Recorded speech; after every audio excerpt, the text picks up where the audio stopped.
pensando, bom, isso vai se tornar uma modalidade olímpica em 92. Estaremos lá ou não? Isso a gente não sabe. E a questão principal, acho que é a disciplina, que nem sempre a gente está motivado, Luiz. E a disciplina é aquilo que me dava uma visão de longo prazo.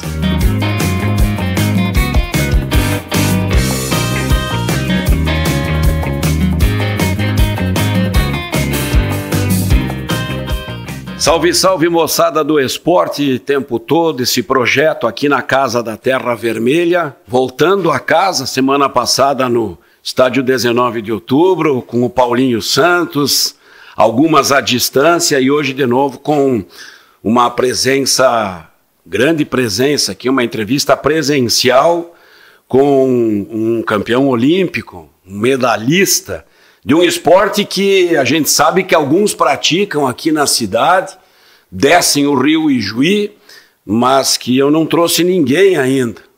E ele vem de Três Coroas. Estou falando de Gustavo Selbach, que hoje trabalha com gestão de pessoas, gestão de equipes, e é um dos nossos assuntos.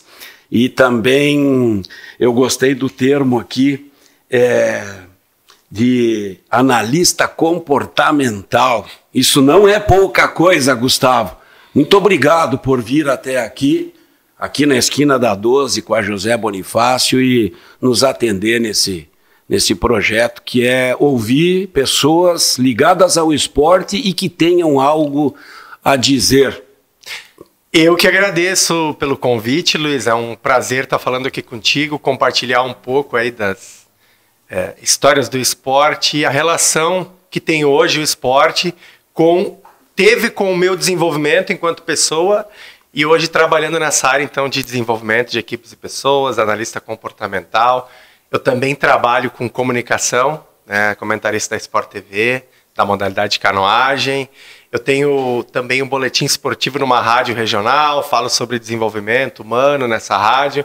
Então a comunicação é algo muito importante e é um grande prazer estar falando aqui, espero poder contribuir com esse momento. Foi legal lembrar da Sport TV toda vez que tem alguma competição, Jogos Mundiais ou Olimpíada, a Sport TV e as suas equipes reconhecem que não dominam algumas modalidades e aí chamam ex-profissionais da área. Isso é bacana, a gente reconhecer que não domina os outros esportes. Exatamente, né? O comentarista ele tem um papel muito interessante de observar, sem colocar a paixão, sem, digamos, sendo imparcial, comentar sobre o que acontece na prova. Então, cabe aí ao comentarista fazer essa análise bem técnica e já que normalmente os comentaristas, eles foram atletas, eles entendem um pouco mais do cenário de forma mais profunda e podem transmitir isso, a cena, o que está acontecendo para as pessoas que estão assistindo os eventos. Comentar a canoagem não é a tarefa das mais fáceis também, Gustavo. Comparado com futebol, por exemplo, ou um basquete, um vôlei. Com certeza, a canoagem slalom especificamente é uma modalidade onde você compete em uma corredeira artificial, tem aquele olho do ex-atleta que consegue observar algumas questões técnicas e que para um comentário, para aquela pessoa que não conhece o esporte, ajuda bastante a entender melhor esse esporte que, digamos assim, é um esporte que exige muita adaptação. Então, a gente lidar com um ambiente bastante turbulento é um pouco diferente do futebol, onde nós temos uma dimensão de campo, de uma piscina, onde nós temos uma metragem, e por aí vai. Ele é disputado num ambiente um pouco mais desafiador, que são as corredeiras, e elas são artificiais hoje, especialmente em competições olímpicas e campeonatos mundiais. Legal. Vamos voltar para o Gustavo descendo corredeiras nem um pouco artificiais. Quando começa isso, o Paranhana entra na tua vida, em que momento? Morava perto, o rio que corta a cidade, Três Coroas. Vamos relembrar um pouco esse esse começo aí. Vamos relembrar. Enfim, eu tenho um irmão, o Leonardo, ele também participou dos Jogos Olímpicos, em 92, Barcelona, 96, Atlanta, em outra embarcação. Então nós não fomos adversários. E ele foi quem me introduziu no esporte, na verdade. Por quê? Nós morávamos a cerca de 1 quilômetro do Paranhana, ele tinha um caiaque, ele pedia ajuda para que eu ajudasse ele a levar o caiaque até o rio, e em troca disso eu dava umas remadas. Então começou dessa forma. Que idade isso? 11 anos, 1985. Ele é mais 86, velho. Ele é mais velho, sim. Ele não ficou tanto tempo no esporte como competidor, ele se afastou um pouco mais cedo, e eu tenho uma trajetória bem longa na canoagem slalom, no cenário nacional e internacional. Então começou dessa forma, uma brincadeira. Eu adorava piscina, então o contato com a água, com o Rio Paranhana, é uma nova descoberta, diferente de esportes tão convencionais. A canoagem me chamou bastante atenção, né? Porque existe um cenário diferente, a natureza, especialmente do Paranhana, que acredito que deva conhecer, o entorno do Paranhana. Essa é minha infância, vários anos da infância lá. Chama atenção esse contato com a natureza, enfim, com a água, e o desafio de nós mesmos querendo descobrir coisas novas e aprender. Então o esporte Rio Paranhana foi meu grande professor, e foi nesse momento que a gente começou, por brincadeira, por pura brincadeira, em 1986, e aí a gente teve, quando a gente iniciou, não imaginávamos quão distante a gente poderia ir.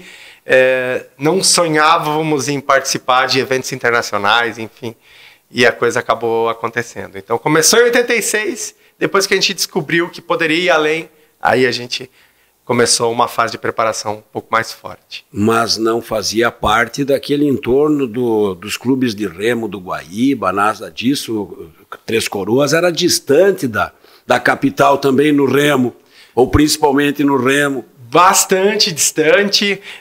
O que cabe ressaltar é que nós iniciamos e praticávamos a canoagem de velocidade, que é disputada em lagos. Certo. Essa canoagem que hoje nós temos o Isaquias Queiroz, grande campeão, medalhista olímpico, campeão olímpico na velocidade. A gente tentou praticar a canoagem velocidade no Rio Paranhana, só que o rio não permitia. Era um rio de corredeiras, a gente tinha 200 metros de água parada. Sim. E com aquelas embarcações, elas têm um leme, né? São embarcações realmente para águas calmas. A gente não conseguia ter um bom desempenho, mas foi um aprendizado interessante.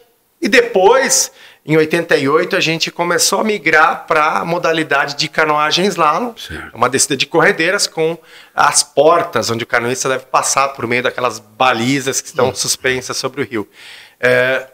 Em 92, a modalidade entrou no programa olímpico, então quando nós iniciamos a praticar a canoagem slalom, porque nós tínhamos recurso que era fundamental, que era o local, a corredeira para treinar, o Paranhana, a gente já estava com o olho pensando, bom, isso vai se tornar uma modalidade olímpica em 92.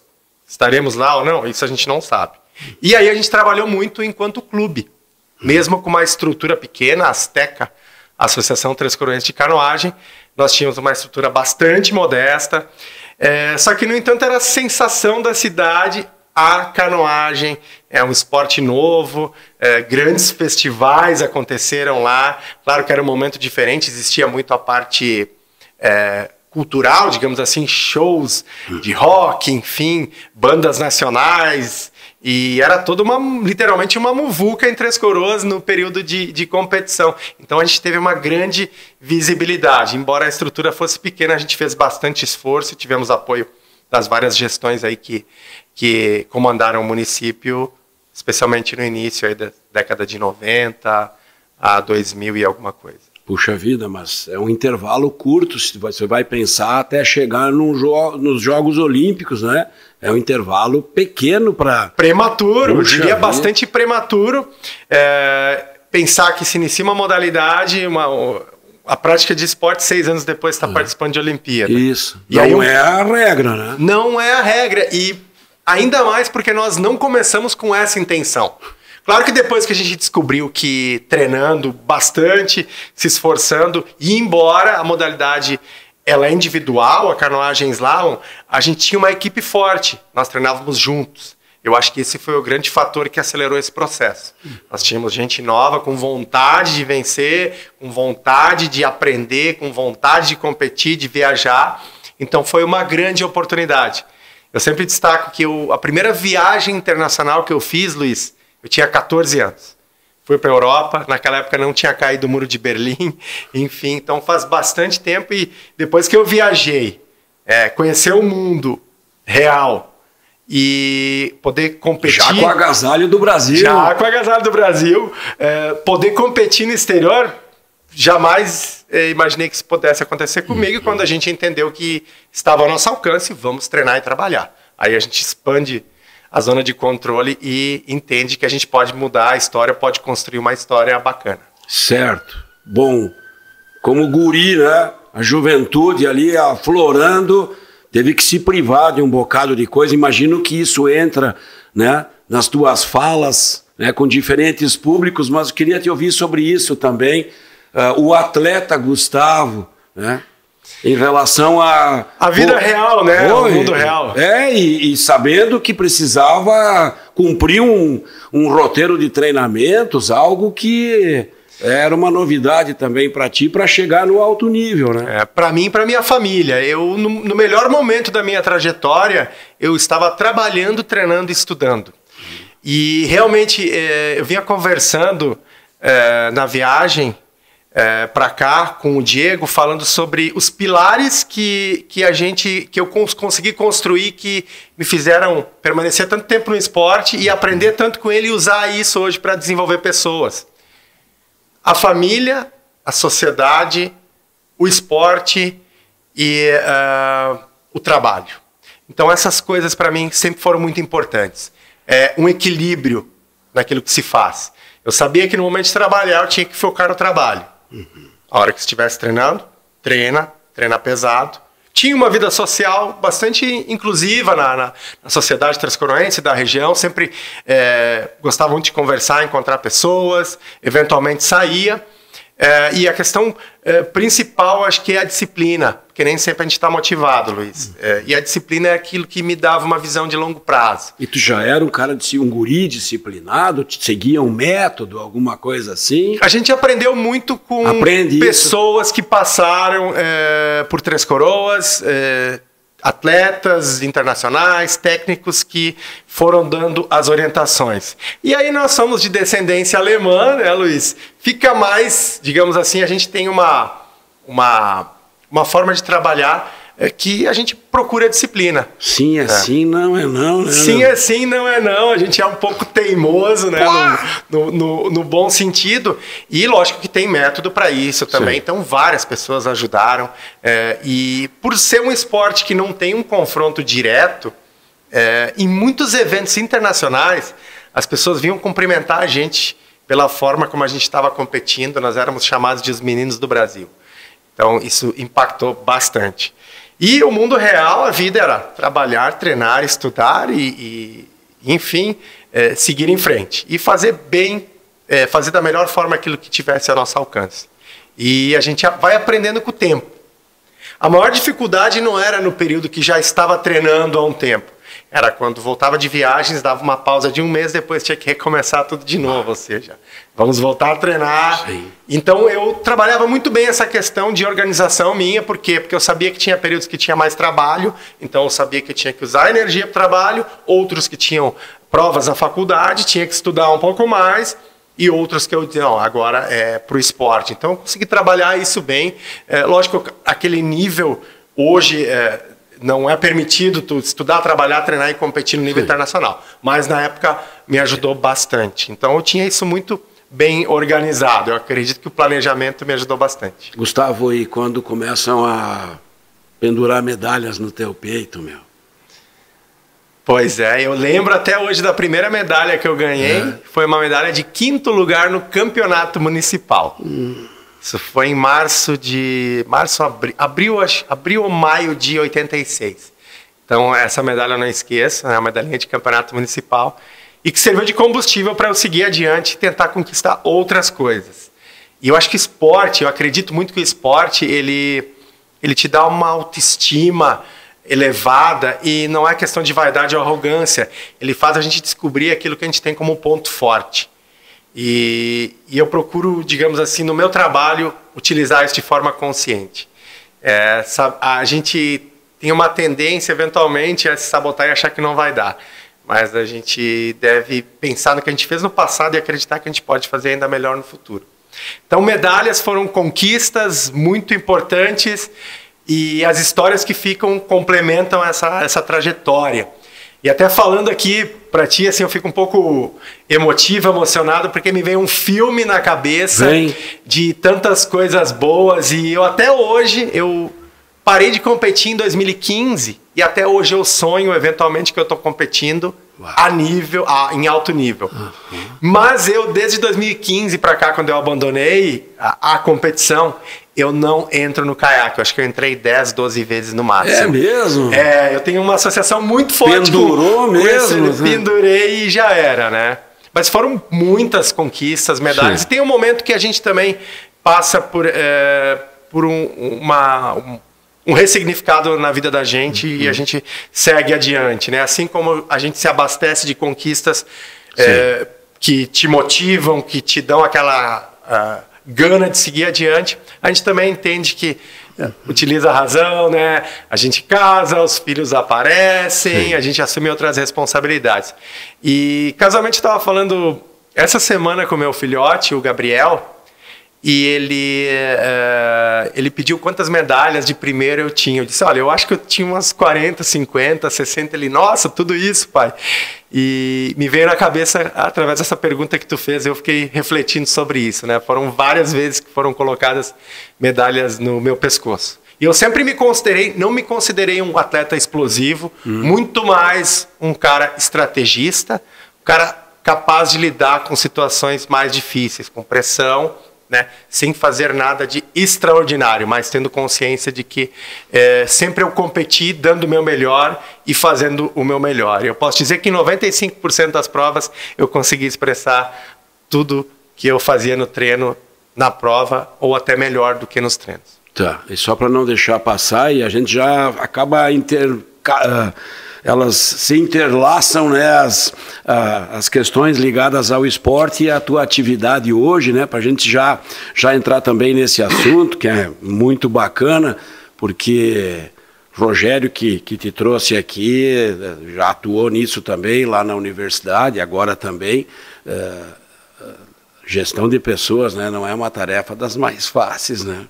Mas eu quero voltar ainda para Jogos Olímpicos, essas medalhas, né, que acabaram te transformando nesse atleta com destaque mundial, o cara que ganhou, caminhou, correu com a tocha olímpica em 16, né, foi lembrado por isso, né? Um pouco dessas grandes conquistas que ficaram lá. Eu acho legal isso, né? A tua vida segue, tu não fica preso em 90, em 2000, né? Valoriza, mas a vida segue, né, Gustavo? Exatamente. Eu tive a medalha histórica, foi a medalha de bronze no Campeonato Mundial em 92, que foi uma conquista, primeira medalha em campeonatos mundiais dos países da América Latina na modalidade de canoagens lá. Não só do Brasil. Não só do Brasil, da América Latina.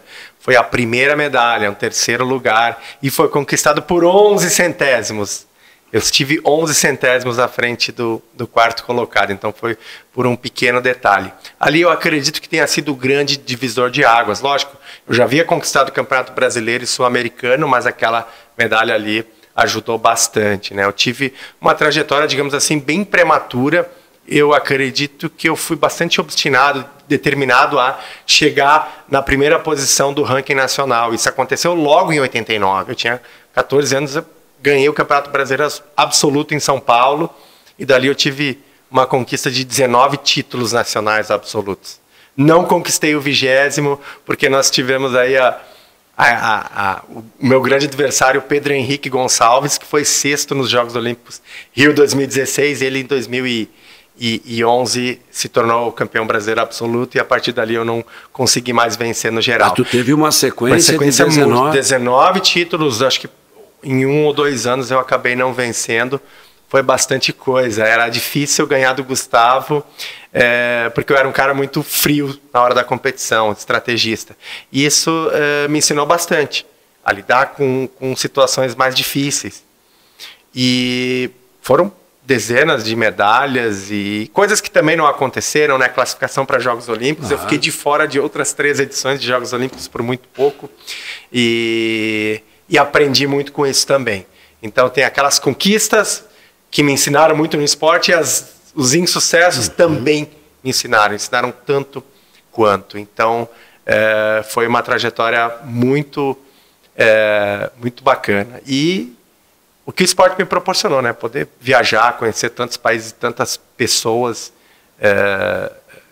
do esporte que fazem parte da história do esporte internacional. Eu competi por mais de 25 anos. Então foi bastante tempo treinando e competindo. E a questão de construir essas histórias foi lidando com pressão, porque o atleta, a canoagem slalom é uma largada em ordem de classificação inversa. Então, muitas vezes eu fui o último a largar porque eu era o favorito da prova ou porque eu tinha conquistado um resultado bom anterior.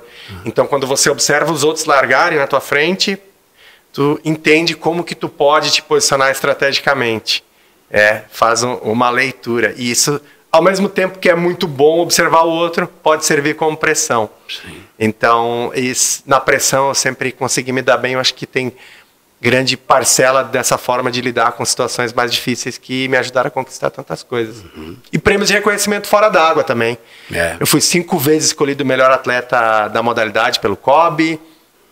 E essa transição, né, das pessoas te chamarem através do esporte para trabalhar como comentarista, trabalhar boletins em rádios, entrevistas, enfim. Então, me ajudou muito a me desenvolver e é muito bom, né, saber que a gente consegue desenvolver a competência tanto no esporte quanto fora dele. A gente tem que ser determinado e ter coragem também, né, Luiz? Sem dúvida nenhuma. Não vou te perguntar, até porque não tem um percentual, mas além do trabalho físico, toda a preparação para uma prova, se fala que era um atleta frio, né? E que sabia lidar com a adversidade. O quanto do mental ajuda a ganhar ou perder numa modalidade, nesse tipo de esporte em que é você ou você, não é um futebol em que um pode não estar bem e o outro ajuda, é contigo ali, né? Exatamente. Eu acho que o que eu tinha como retaguarda muito forte era a preparação. Eu sempre estava muito bem preparado e quando acontecia alguma coisa eu tinha realmente essa parte mental que eu acredito que tenha feito a diferença. Eu cheguei a competir lesionado e mesmo assim venci competição, competi com uma hernia inguinal, uma contratura no abdômen e ainda assim consegui vencer. Então eu usava muito a minha parte mental. E a prova disso é quando acontece uma limitação na vida da gente, a gente desenvolve algo que faz a gente desenvolver outra parte da gente que a gente talvez não sabia, a força que a gente tinha. Então eu acredito que a energia mental, ela ajuda bastante.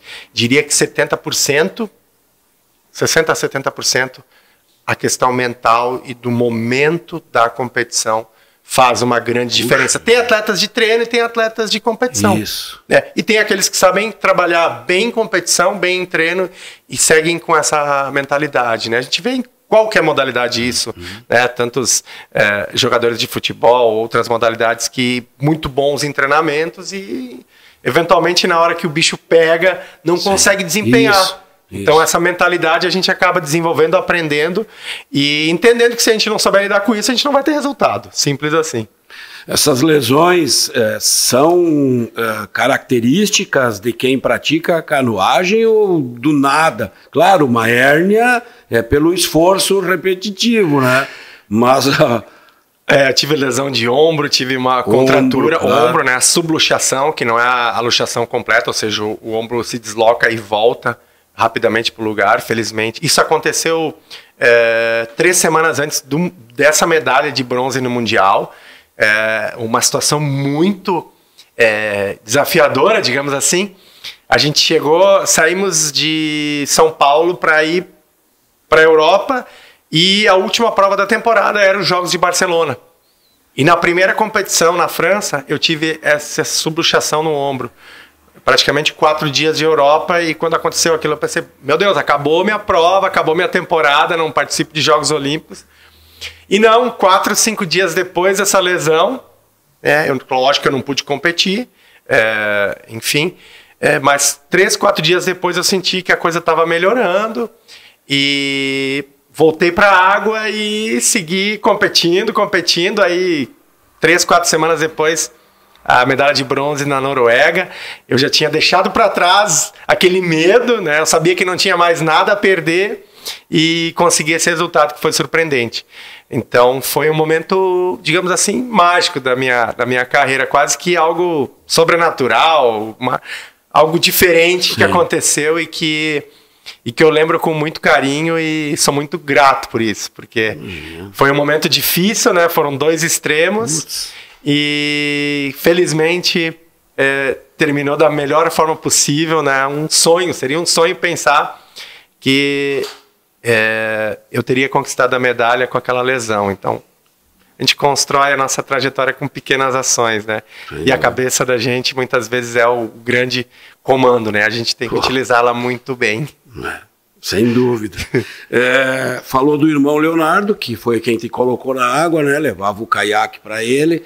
Alguém mais no esporte, e não só antes, mas depois, em outra modalidade, ou mesmo na canoagem, alguém seguiu? Ou... Na canoagem a gente teve muita ajuda e colaboração de pessoas que entendiam que era importante ter o Brasil dentro do cenário internacional. Então, em viagens, a gente teve ajuda de atletas, de técnicos, a gente teve ajuda no ambiente, na cidade, a gente teve ajuda do poder público, apoiadores, os amigos, enfim, a gente sempre tem que estar rodeado de pessoas boas e eu acredito que isso eu tive durante toda a minha trajetória. Ficou como algo comunitário, interesse coloroso, abraçaram, todo mundo abraçou a causa. Exatamente. A impressão é essa, né? Exatamente, foi um período de transformação, assim, porque muitos dos meus amigos, eles não viajavam e a gente conseguia viajar, conseguia trazer resultados e a gente chegava de uma viagem, as pessoas estavam ali prontas para te abraçar. Naquela época não tinha rede social, né, Luiz? Então era muito mais difícil divulgar as conquistas, mas a gente tinha aquele calor ali que fazia muito bem para a gente e muita gente de fora. Eu fui acolhido por atletas renomados. Hoje a gente tem no cenário a Jessica Fox, que é a maior atleta, uma das maiores atletas do mundo hoje em atividade, independente da modalidade. Ela é filha do Richard Fox, meu amigo. O Richard Fox esteve em Três Coroas na minha casa, foi 5 vezes campeão do mundo, casado com a Miriam, a esposa dele francesa, foi bicampeã mundial, medalhista olímpica. Eles foram para a Austrália, ficaram por lá e nasceu a Jessica Fox, que hoje compete pela Austrália. Então o Richard Fox foi um grande pai para mim, porque ele treinava no Brasil, em São Paulo, e através do José Pupo de São Paulo, que foi o primeiro técnico que nós tivemos, ele que esteve presente na Noruega, nos Jogos de Barcelona, como técnico da equipe brasileira, o paulista, ele me colocou em contato com o Richard Fox e eu tive momentos onde eu pude treinar com os melhores atletas do mundo no Rio de Janeiro. Na década de 90, início de 90. Aquilo me deu uma mentalidade muito diferente. Eu estava rodeado de pessoas.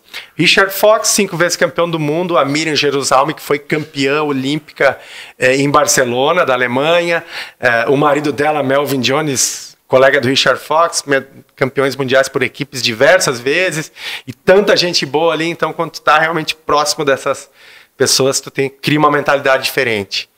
Não são mágicos, sim, mas trabalham duro. Sim, mas gente do bem, gente do bem compartilhava demais. Experiências. Muito. Eles me acolheram, me levaram sozinhos. Eles abriram exceção. O único brasileiro que pode ir com a gente é o Gustavo. Puxa. Vem com a gente. Então, e tu acha que foi escolhido por quê?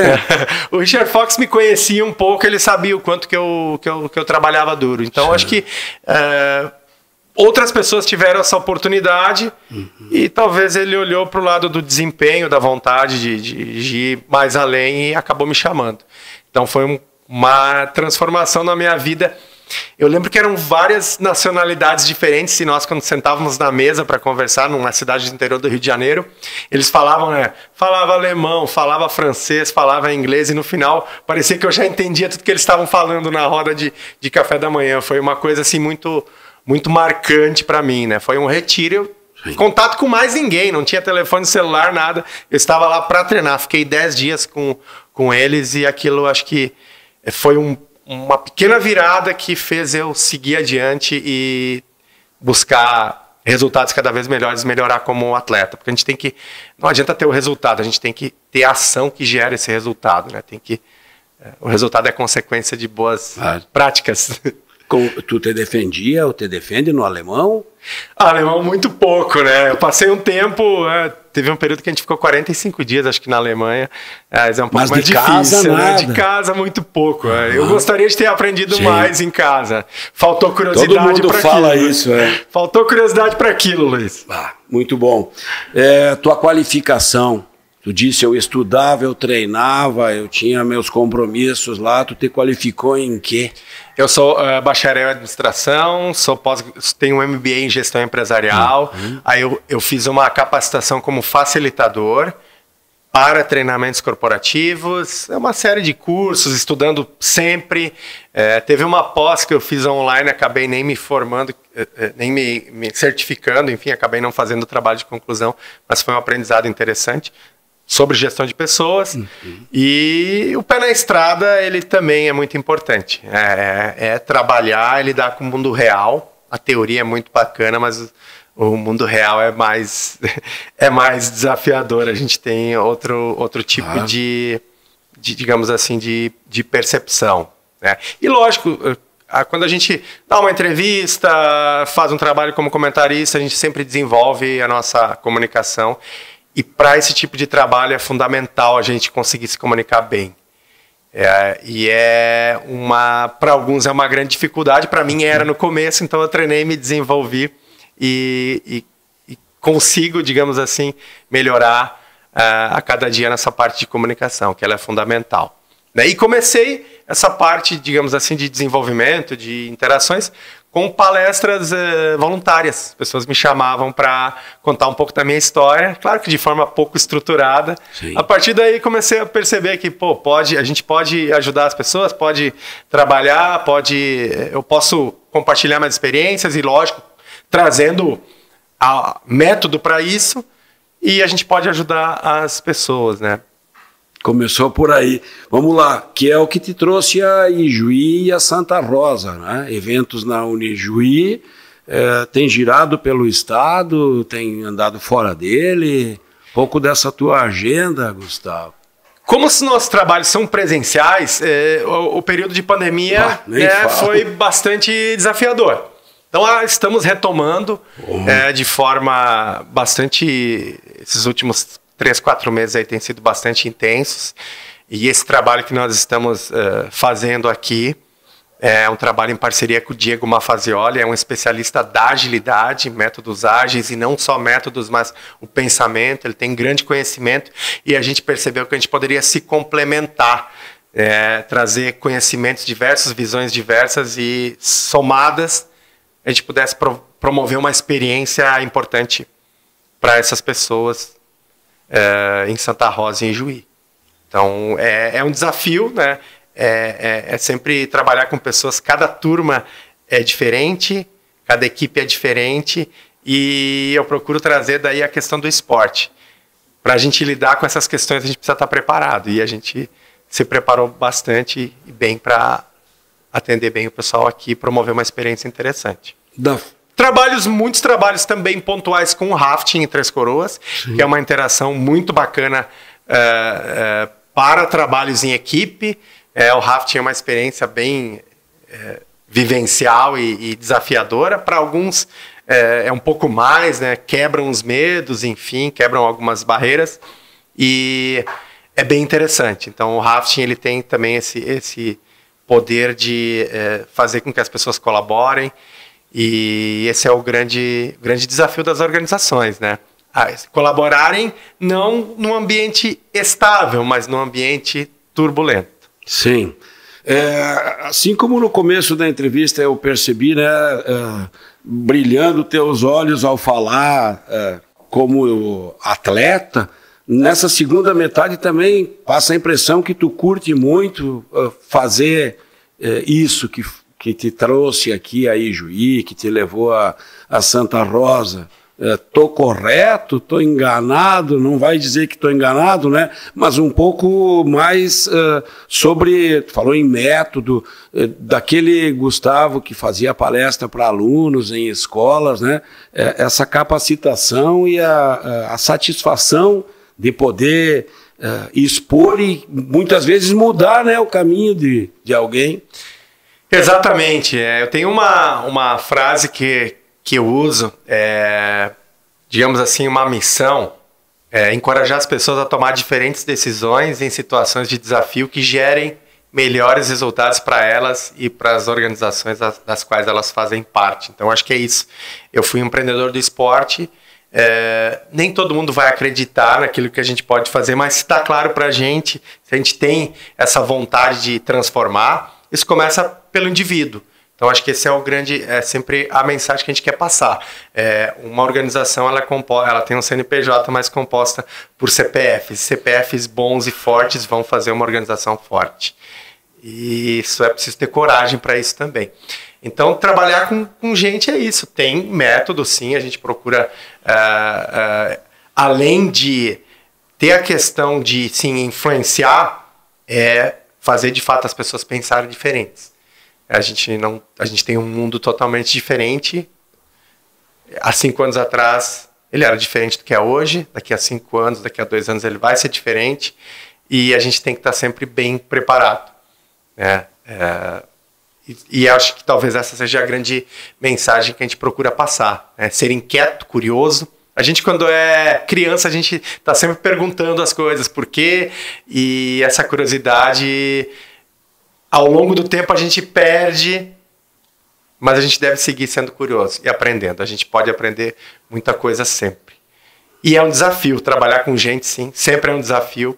Dá aquele frio na barriga? Dá, mas faz parte. Se as pessoas estão ali, se elas te chamaram para fazer um trabalho, é porque elas confiam no teu trabalho. Então, cabe a nós demonstrar toda a nossa competência e capacidade de realizar uma entrega boa, desenvolver pessoas, oferecer insights, digamos assim, ideias novas, maneiras novas de pensar as suas organizações e resolver os problemas delas. Porque liderança e pessoas estão ali para resolver os problemas. Se as máquinas resolvessem, não teríamos pessoas. Sim. Normalmente, ou tem um perfil de empresa, de empreendedor que chama vocês para resolver um problema, uma questão específica, ou para realmente debater a chamada gestão entre as equipes. Tem diferentes desafios para vocês? Cada situação, cada empresa é uma situação diferente. Nesses workshops aqui, a gente dá uma visão geral, né, de o que nós temos. Tem um mundo ideal, que é um mundo estável, tranquilo, que não existe. Nós temos o mundo real. Então, como essas interações acontecem, como pode se trabalhar melhor a comunicação, a colaboração, o comprometimento, né, com responsabilidade dentro das organizações. Então, eu tive a sorte também de encontrar um grande parceiro, o Diego, que ele esteve em Portugal trabalhando muito forte com agilidade, e que as pessoas acreditam que é um bicho de 7 cabeças, mas ele, de forma muito leve, fala sobre isso. E agilidade nada mais é do que responder essas incertezas que acontecem hoje e resolver da forma mais... saber lidar com esse mundão, digamos assim, essa corredeira que nós vivemos hoje, né? Nós não estamos remando numa água parada, onde a gente controla o ambiente. A gente precisa saber lidar com esse ambiente. Percebe já na plateia se vai ter um público mais interativo, participativo, que está a fim de imergir ali, de participar desse chamado, ou vai sentindo isso aos poucos, ou às vezes é uma sequência de dias, né? Não é só num evento. A gente recebe informação antes Mas a gente está preparado para lidar com algumas... Cada um tem um perfil diferente, né? Nem todo mundo... A gente enxerga o mundo de forma diferente, cada indivíduo. Então, a gente trabalha duro o quê? Para engajar as pessoas e envolvê-las no processo. Confiar no processo, naquilo que a gente está propondo. E isso, eu acho que é uma quebra de barreiras que acontece. Não é no primeiro momento, nos primeiros 2 minutos, mas a gente faz essa varredura, enfim, e sabe lidar com isso. A gente também tem que se adaptar a algumas questões aí das pessoas, que algumas são um pouco mais curiosas, outras são um pouco mais passivas, e isso faz parte, né? Somos assim, pessoas que não querem se expor tanto, outras pessoas que são mais comunicativas. Isso acontece, e a gente lidar com isso. Sim, e eu fico imaginando que dentro deste universo de empresas, de instituições, de entidades, a grande parte que procura, né, um auxílio desses, percebe que dentro da equipe não vai ser possível costurar de novo algumas fragilidades, algumas coisas assim. É um caminho para resolver problemas internos? Também santo de casa não faz milagre, né? Então acho que essa visão de fora pode ser mais bem aceita, digamos assim, a visão de fora um pouco mais crítica, sem preconceitos ou julgamentos, e esse é o objetivo, né? De que as pessoas também descubram esse caminho, que não depende só da organização, elas também precisam entender que elas fazem parte do resultado da empresa, da qualidade do ambiente da empresa, enfim. Cada pequena ação, cada pequena atitude, ela reflete no todo, de certa forma. E muitas vezes o que acontece no trabalho, as empresas não têm ideia de que tem alguma situação que vem acontecendo no trabalho, ou seja, as coisas ficam mais visíveis numa interação dessas. É o que acaba não acontecendo dentro das organizações. Sabe que agora me faz lembrar, participei já desse tipo de atividade, e no terceiro dia a gente vai se soltando, vai participando cada vez mais, abrindo o coração. E eu disse o seguinte, que como eu tinha um cargo de chefia, e eu me sentia surpreso por ter sido chamado para aquela função. Eu não me via como um líder. E o colega, vou dizer, ele disse, ó, escreve essa frase que tu acabou de dizer, vai para casa e rasga ela e nunca mais repete. E eu achando que eu estava ali colaborando ou pelo menos eu fui sincero, fui verdadeiro, eu realmente não me via na função, né? Mas o impacto foi no encaminhamento que eu recebi, Gustavo. Acho que a gente procura provocar as pessoas para que elas reflitam sobre isso. A liderança, ela é uma escolha, é treinável, não existe uma mágica, né? A gente não nasce com ela ou sem ela, a gente pode desenvolver. E essa eu acho que é uma reflexão bastante interessante. A gente tem que acreditar na gente, né? Se as pessoas te chamam para um cargo, uma função de liderança, né? Um cargo não, porque cargo é diferente a liderança é diferente de cargo, mas chamam para ser líder, enfim, elas estão acreditando. E a gente, por que não pode acreditar? Por que a gente não pode fazer acontecer? Sim, quase depois eu fui entender, era uma desculpa que eu tinha, né? Quando não dava alguma coisa certa, eu não sou o cara para a função, né? Isso eu percebi depois, mas só lembrei agora porque essa conversa vai indo para esse caminho. E como é que vocês combinam, ou como entra a parte do Diego e essa tua, e se tem, obviamente, exemplos do período de esporte, de fragilidades, de momentos de grande sucesso, um pouco sobre isso? A gente trabalha em momentos intercalados, juntos, a gente tem algumas atividades que a gente vai aplicar, então a gente constrói esse programa juntos para que não fique somente um atuando, e então a gente procura trabalhar de forma mais orgânica isso, e que fique mais leve também para aquelas pessoas que estão ali presentes, os participantes, né? E a gente procura trazer bastante movimentação, muita interação, né? Trazer conteúdo, mas também ouvir deles, debater com eles sobre as questões.